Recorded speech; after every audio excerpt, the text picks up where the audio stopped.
welcome back to the Citizen channel. You're all staying safe and well, and our final part of this little tribute to Marc, Vivien, Foe. I'm recording this literally on the anniversary, or the 21st anniversary of his sad passing on the football pitch playing for Cameroon, of course. So in part 1 and 2 we've had a look at his time at City, and of course mentioned that fateful day, the 26th of June 2003.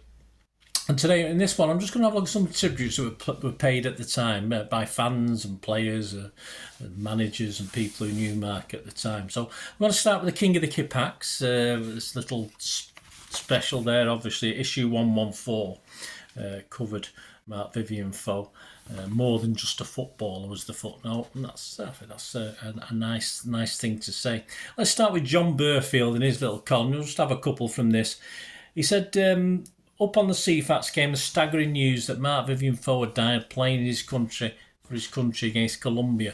Numbing wasn't the half of it. Never having experienced anything even remotely similar before, I was surprised to find myself actually shaking as I gawped open-mouthed at the telly. What a gut-wrenching downer.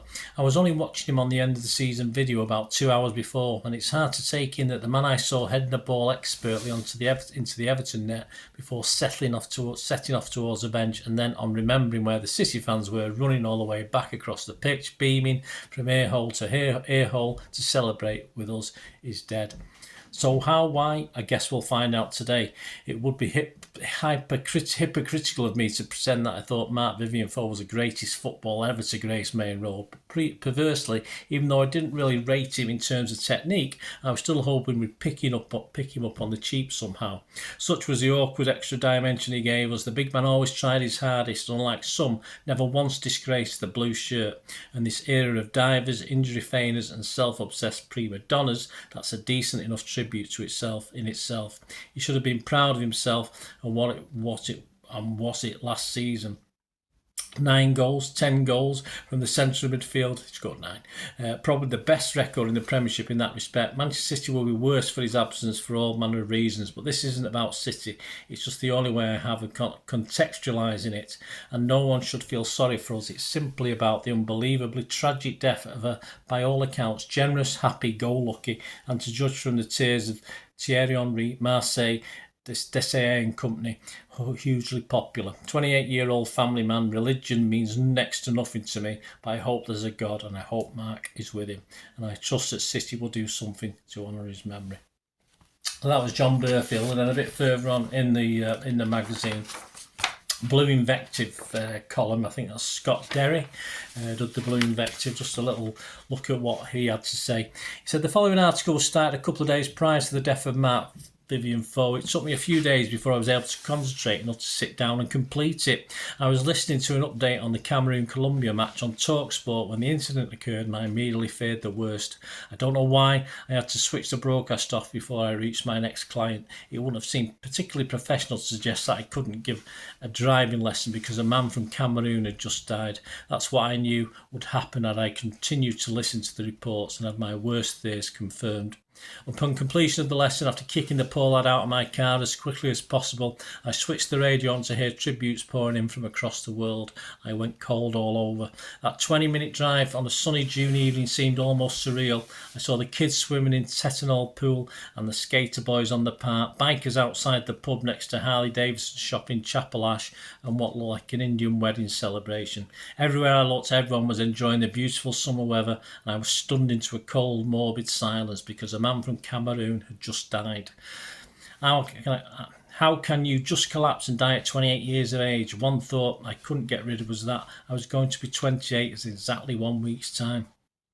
For the past few weeks, me and RM have kept telling each other that we'll start using the gym. We're both in our late 20s and keep being informed that I'm a prime candidate for heart attack by the time I'm 40. What's the point if a man as fit as a thoroughbred racehorse can drop dead just like that? I choked up reading the tributes on the official City website. I was moved by the scenes of the French players, obviously grief-stricken, as I lined up before to play Turkey. I could do no more than pay tribute to Marc. He was a good player, in my opinion, no more and no less. He always showed a great deal of commitment, but at times he was as clumsy as Ian Ormondroyd. I lost count the times I screamed, "Don't pass to foe," as he appeared unmarked at the far post at the end of a great move. That may seem an odd sentiment for somebody who scored 9 times in 30-odd games, but it's just an opinion. Thanks to for that, and my thanks to the King of the Kippax. And yeah, a few more better known names perhaps. How about Cameroon legend Roger Miller? Remember him? Marc was a great man and someone we all loved. He was our brother, and we must continue playing for our brother. We must come to terms with this tragedy, but it will take so long. Harry Redknapp said, "I am struggling to take it all in. He was just 28, and you wouldn't meet a nicer bloke in football. Marc was a great player for West Ham and a terrific footballer. We grew close during his time at West Ham, and often we went our separate ways. He would phone me and joke, 'Harry, I want to play in your team.' We are all deeply saddened by his loss. He was a fierce competitor on the pitch, but he was harmless. He was a gentle giant. He will not have had an enemy anywhere except on the pitch because he was such a strong competitor. He was a great young man. He wore a permanent smile, but couldn't help but like him. This is a sad day for football." Thierry Henry simply said, "Everyone is shocked. I played against a few times in France and England. My first goal against Turkey was for him." Marco was like a big brother.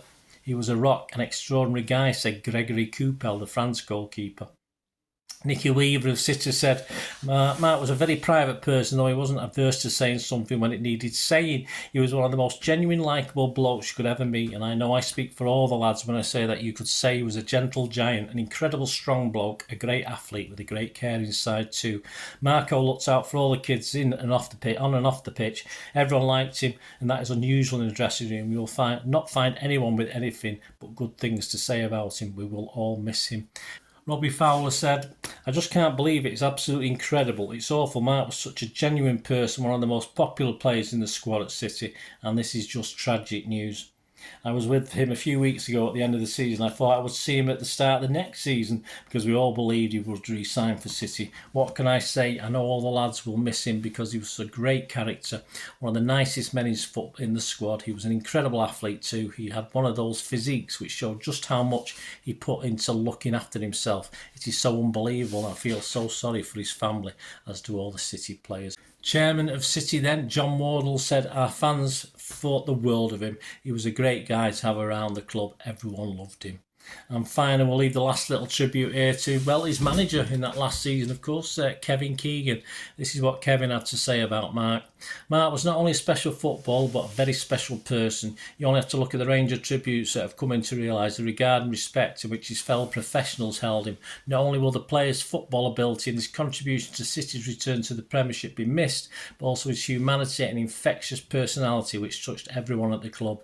We will all miss his smile and his personality. Nothing was ever too much trouble for him, and he was the ultimate professional, loved by everyone in the dressing room and the boardroom. He never gave this club less than 100%, was a big factor in us finishing 9th in the table. He only missed 2 games all season, and one of those was to be at the birth of his new baby, and also won the fans over.